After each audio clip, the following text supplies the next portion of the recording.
મુકુલ ચોકસીનું એક મુક્તક છે. આપણી પાસે સ્વમાન જ આપણું છે, આપણી પાસે સ્વમાન જ આપણું છે, જો કે કહેવા માટે તો એ પણ ઘણું છે. મારે આંતરરાષ્ટ્રીય બનવું નથી, મારી પાસે મારું ગુજરાતીપણું છે.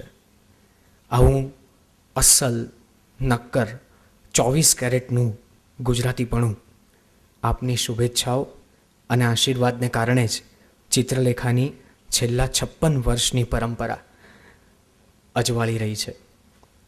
ચિત્રલેખાના સંબંધને વધુ ગાઢ, વધુ તંદુરસ્ત અને વધુ પ્રેમાળ બનાવવા માટે આપ સૌ આવ્યા છો, આ કાર્યક્રમને અજવાળવા માટે આવ્યા છો.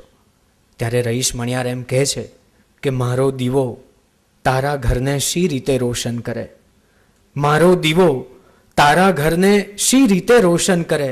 દોસ્ત, સૌનું પોતીકું અજવાળું હોવું જોઈએ.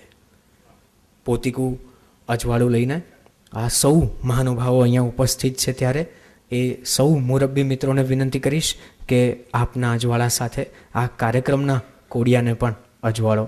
હું માનનીય મુખ્યમંત્રી શ્રી સ્વામી સચ્ચિદાનંદજી, સુરેશ દલાલ, તારક મહેતા અને ચિત્રલેખાના તંત્રી ભરત ઘેલાણી તથા સૌ ચિત્રલેખાના મુરબ્બીઓ મૌલિકભાઈ વગેરે મિત્રોને વિનંતી કે દીપ પ્રાગટ્યથી કાર્યક્રમને અજવાળે.